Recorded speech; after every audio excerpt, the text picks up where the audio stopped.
semana pasada también supliendo un faltante que habíamos comenzado un tema titulado El triunfo de la verdad, primera parte.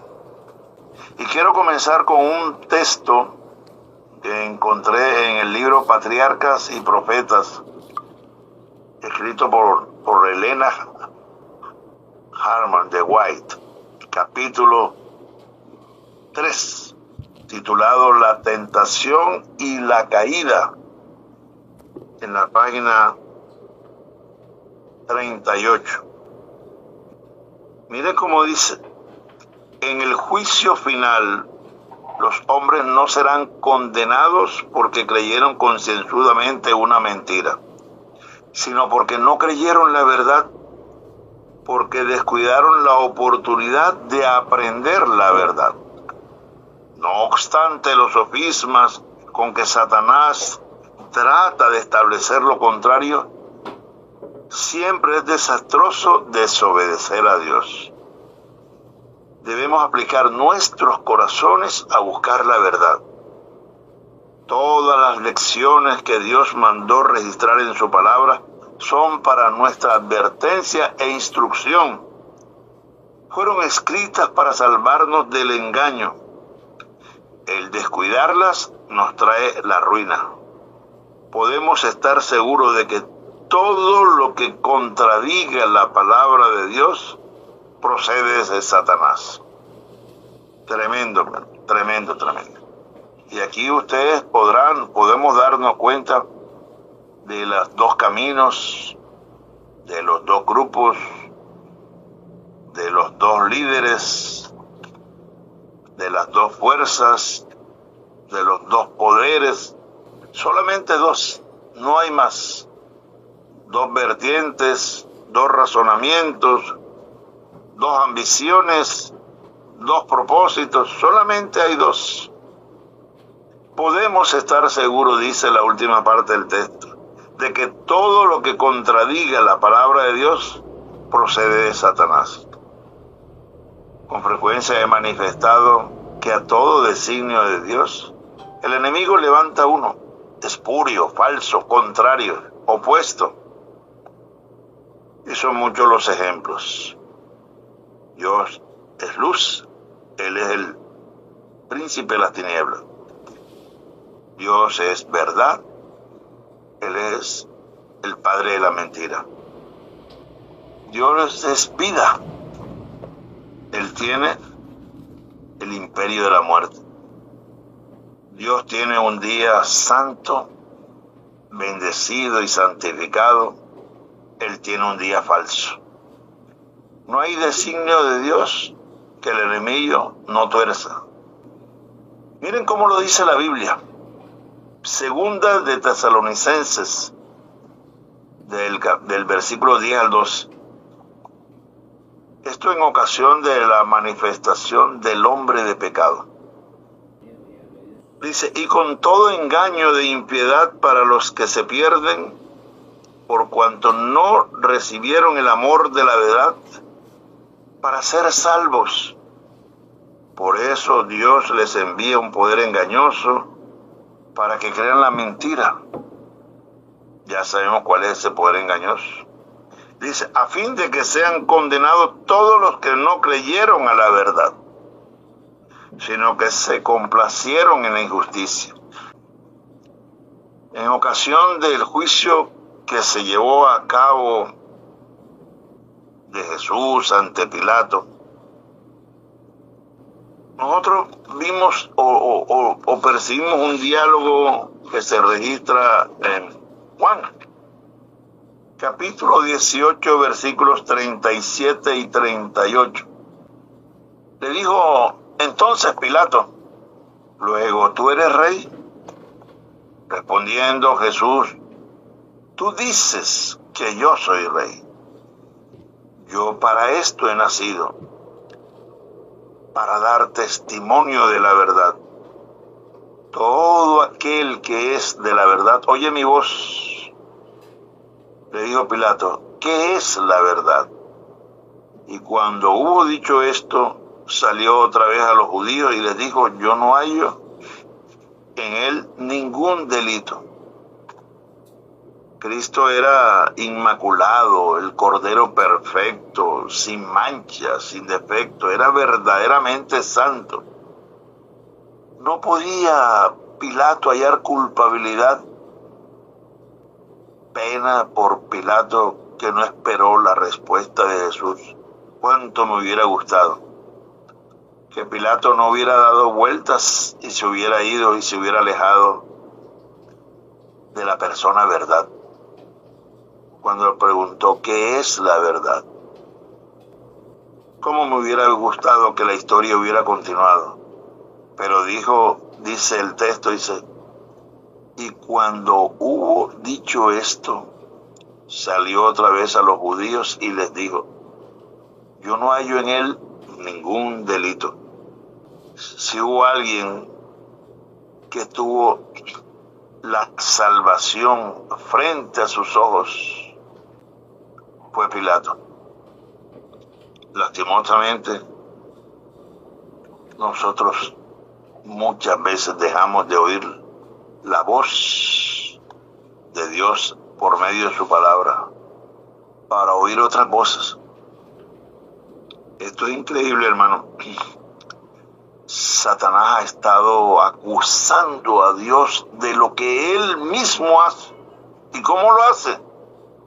Usando instrumentos humanos. Miren cómo lo dice el texto de Mateo 27, 62 y 63. Al día siguiente, refiriéndose al sábado, que es después de la preparación, refiriéndose a viernes, se reunieron los principales sacerdotes y los fariseos ante Pilato diciendo, Señor, nos acordamos de aquel engañador, cuando dijo, viviendo aún, después de 3 días, resucitaré. Impresionante. Ahora se dan cuenta porque el mismo Satanás, usando instrumentos humanos, acusa muchas veces a Dios de lo que él mismo es. ¿Cómo fue el testimonio que presentaron ante Pilato? Nos acordamos que aquel gran engañador, cuando todos sabemos que el padre del engaño, que el maestro del engaño es el mismo Satanás. Cuando uno estudia en los evangelios, cuando uno lee especialmente la última parte de la vida ministerial de Jesús aquí en la tierra,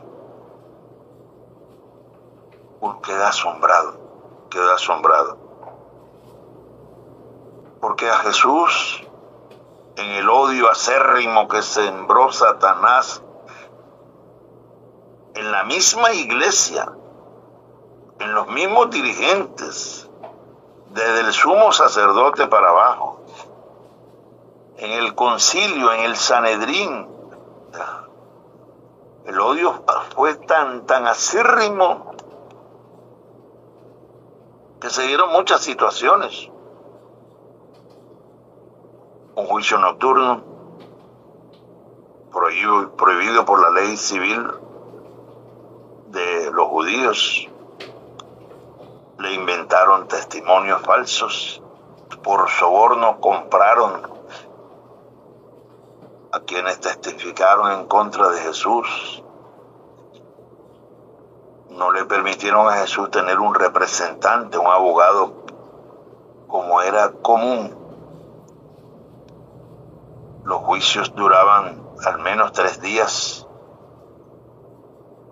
Pero todo esto, podemos decir que todos los derechos civiles del Señor Jesús fueron violados. En una noche se resolvió todo. Y en su afán de Pilato por querer no tener responsabilidad en el juicio sobre Jesús, él se lavó las manos y en aparente señal de inocencia, haciendo creer que no tenía nada que ver con la ejecución de Jesús, y lo entregó a los judíos. Pero la respuesta que dieron ellos fue algo que incluso a los judíos no les gusta que les recuerden este versículo. Está en Mateo 27, 25. Y respondiendo todo el pueblo, ¿están escuchando? Todo el pueblo, todos los que estaban allí en el pretorio, en el gran salón donde se estaba enjuiciando a Jesús. Mire lo que dijeron: su sangre sea sobre nosotros y sobre vuestros hijos. Se acarrearon una maldición por siempre. Increíble, hermano. El propio pueblo de Dios lo desconoció, lo condenó. Esto es increíble. Dice la palabra de Dios que a los suyos vino y los suyos no le reconocieron. Y prefirieron creer a la mentira que habían sembrado, que habían difundido los dirigentes. Casi se podía pensar que la verdad estaba destinada a desaparecer. Era el propósito de Satanás: terminar con la vida del Mesías y evitar que se produjera la redención del ser humano. Esa maldición que se acarrearon les ha seguido desde entonces. No tienen suelo propio, no tienen patria reconocida, concentrado en un reducido espacio llamado la Faja de Gaza, y se ha convertido en la mayor prisión a cielo abierto del mundo. Y con frecuencia son víctimas de ataques, bombardeos, humillaciones en búsqueda del exterminio. Ellos fueron los protagonizadores del holocausto nazi, donde más de 6 millones de judíos fueron aniquilados. En ocasión del ministerio terrenal de Jesús, él mismo había profetizado en varias ocasiones su muerte y posterior resurrección al tercer día. Por ejemplo, Lucas 24, 6 y 7, cuando las mujeres fueron a buscarle en el día domingo: no está aquí, sino que ha resucitado. Acordaos de lo que os habló cuando aún estaba en Galilea. Esto fue dicho por un ángel, diciendo: es necesario que el Hijo del Hombre sea entregado en manos de hombres pecadores y que sea crucificado y resucite al tercer día. Cuando uno escucha y cuando uno lee la vida de Jesús en la parte final de su ministerio terrenal, se estremece. Es extraordinario lo que sucede. Cuánto amor derramado de lo alto por nosotros, por mí. Cuando con los ojos de la fe miro al amante Salvador crucificado y con los brazos abiertos, me doy cuenta que por mis pecados, que por mi maldad, fue crucificado. Y porque Él tomó sobre sí mis pecados, mis cargas, yo debía estar allí. Yo debí sufrir esa muerte. Pero por su gracia me da lo que no merezco. Y por su misericordia no me da lo que merezco. En efecto, se combinó el amor con la justicia. El amor porque me sustituyó. Y la justicia porque en cumplimiento al dicho bíblico: el alma que pecare esa morirá, Él degustó la muerte. Jesús permaneció unos 40 días más aquí en la tierra entre nosotros. Y aun cuando no ejecutó juicio contra ellos, dejándolos para el día final, muchas fueron las evidencias de su resurrección. Pero qué triste, todavía hoy, su pueblo, al menos los del mismo gentilicio de Judea, todavía esperan el Mesías prometido, echando por tierra la verdad, desconociendo la verdad, desconociendo a la persona verdad. Miren lo que dice la Biblia en Mateo, capítulo 28, versículo 3, hablando de la guardia encargada de cuidar de Jesús al ser sobornados a fin de que tergiversaran y echaran por tierra la verdad. Dice, y ellos, tomando el dinero, el del soborno, hicieron como se les había instruido. ¿Y qué era lo que le habían instruido? Que los discípulos habían venido de noche y habían robado el cuerpo. Pero lo interesante es lo que a continuación dice. Este dicho se ha divulgado entre los judíos hasta el día de hoy. Yo solo le estoy colocando volumen a la palabra de Dios. Este dicho se ha divulgado entre los judíos hasta el día de hoy. No aceptan la resurrección de Jesús. ¿Se dan cuenta, mis hermanos? Seguimos la mentira. No le creemos a aquel que dijo, yo soy el camino, la verdad y la vida. Nadie viene al Padre sino por mí. Y en Daniel capítulo 8, versículos del 10 al 12, refiriéndose al levantamiento, al surgimiento de un poder político religioso, es decir, a la unión de la iglesia con el Estado. Miren lo que dice Daniel capítulo 8 del 10 al 12. Y se engrandeció hasta el ejército del cielo, y parte del ejército y parte de las estrellas echó por tierra y las pisoteó. Aún se engrandeció contra el príncipe de los ejércitos, y por él fue quitado el continuo sacrificio, y el hogar de su santuario fue echado por tierra. Y a causa de la prevaricación le fue entregado el ejército junto con el continuo sacrificio, y echó por tierra la verdad, e hizo cuanto quiso y prosperó. Amados del Señor, el enemigo siempre ha intentado poner la verdad en entredicho.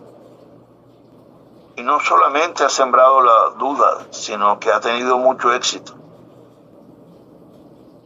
De los 8.000 millones de habitantes de este planeta, solo es un puñado los que se han asegurado de la verdad. Pero cuando yo hablo de asegurado de la verdad, no me refiero a saberla, conocerla, sino a ser hacedores de esa verdad. Sobre este poder político religioso se habla mucho en la Biblia. Dios quiere que le demos la importancia que requieren, no que la ignoremos ni que la desconozcamos. Y se dedica tanto espacio para describirlo que en la palabra de Dios toma diferentes nombres. Por ejemplo, en Apocalipsis 17 se le llama la gran ramera. En Daniel 7 se llama el cuerno pequeño. En Segunda de Tesalonicenses se le llama el hombre de pecado. En Primera de Juan se le llama el anticristo. En Apocalipsis 13 se llama la bestia. En Mateo 24 se le llama la abominación desoladora. En Daniel 11 el nombre es el rey del norte. Y una cita pero muy elocuente al respecto dice, Daniel 8, 23, 25, y al fin del reinado de estos, cuando los transgresores lleguen al colmo, se levantará un rey altivo de rostro y entendido en enigmas, y su poder se fortalecerá, mas no con fuerza propia, y causará grandes ruinas y prosperará, y hará arbitrariamente y destruirá a los fuertes y al pueblo de los santos. Y aquí viene una expresión que es muy acorde con el título del tema. Dice, con su sagacidad hará prosperar el engaño en su mano. Y en su corazón se engrandecerá y sin aviso destruirá a muchos. Y se levantará contra el príncipe de los príncipes, pero será quebrantado, aunque no por mano humana. Hay muchas referencias a este poder que ha echado por tierra la verdad. Es interesante lo que la Biblia presenta, lo que la Biblia revela. Este poder, ya auspiciado por el dragón, va a influir grandemente para que la bestia que sube de la tierra de Apocalipsis 13 y que todos reconocemos como Estados Unidos de Norteamérica, haga una imagen, o sea, una copia, que no es otra que el protestantismo apóstata, el protestantismo que se apartó de la verdad. Haga una copia de la bestia que sube del mar, que está en el mismo Apocalipsis 3, y se decrete un bloqueo comercial, persecución, castigo y finalmente la muerte de todo aquel que no acepte la marca de ese poder. Y esa marca no es más que la aceptación del día falso de adoración, del día espurio, del domingo. Este poder va a intentar echar por tierra la verdad de Éxodo 20, del 8 al 11. La del cuarto mandamiento. Y tendría un éxito total si no fuera por este pequeño grupo de hombres y mujeres que se han alineado con los principios divinos y han tomado la decisión de seguir a Cristo aun cuando les cueste la vida. Quiero leer un texto que encontré maravillosamente en Patriarcas y Profetas en el capítulo 4, titulado El Plan de Redención, en las páginas 56 y 57, que nos ilustra el triunfo de la verdad. Y con esto vamos a terminar. Dice, cuando Cristo vino a nuestro mundo en forma humana, todos estaban interesados en seguirle mientras recorría paso a paso su sendero salpicado de sangre desde el pesebre hasta el Calvario. A mí me encanta, ¿verdad?, este lenguaje poético, este lenguaje hermoso, maravilloso, digno de un premio Nobel de literatura. Dice, el cielo notó las afrentas y las burlas que él recibía y supo que todo era instigado por Satanás. Presenció la obra de dos fuerzas contrarias, Satanás arrojando constantemente tinieblas, angustia y sufrimiento sobre la raza humana, y Cristo oponiéndosele. Observó la batalla entre la cruz y las tinieblas a medida que se reñía con más ardor. Cuando Cristo exclamó en la cruz, en su expirante agonía, consumado es, un grito de triunfo resonó a través de todos los mundos y a través del mismo cielo. Finalmente se había decidido la gran contienda que tanto había durado en este mundo, y Cristo era el vencedor. Su muerte había contestado la pregunta de si el Padre y el Hijo tendrían suficiente amor hacia el hombre para obrar con tal abnegación y espíritu de sacrificio. Satanás había revelado su verdadero carácter de mentiroso y asesino. Se vio que si se le hubiese permitido dominar a los habitantes del cielo, hubiera manifestado el mismo espíritu con el cual había gobernado a los hijos de los hombres que eran bajo su potestad. Como una sola voz, el universo leal se unió para ensalzar la administración divina. Si se hubiera podido cambiar la ley, el hombre habría sido salvado sin necesidad del sacrificio de Cristo. Pero el hecho de que fuese necesario que Cristo diera su vida por la raza caída, prueba que la ley de Dios no exonera al pecador de sus demandas. Está demostrado que la paga del pecado es la muerte. Cuando murió Cristo, quedó asegurada la destrucción de Satanás. Pero si la ley hubiera sido abolida en la cruz, como muchos aseveran, entonces el amado Hijo de Dios hubiera sufrido la agonía y la muerte solo por dar a Satanás lo que pedía. Entonces el príncipe del mal habría triunfado y sus acusaciones contra el gobierno divino hubieran quedado probadas. Pero el mismo hecho de que Cristo sufrió la pena de la transgresión del hombre es para todos los seres creados un poderoso argumento en prueba de que la ley es inmutable, que Dios es justo, misericordioso y abnegado, que la justicia y la misericordia más infinita se entrelazan en la administración de su gobierno. Ay, apreciados, esta narración tan hermosa nos muestra con suficiente solvencia el triunfo de la verdad.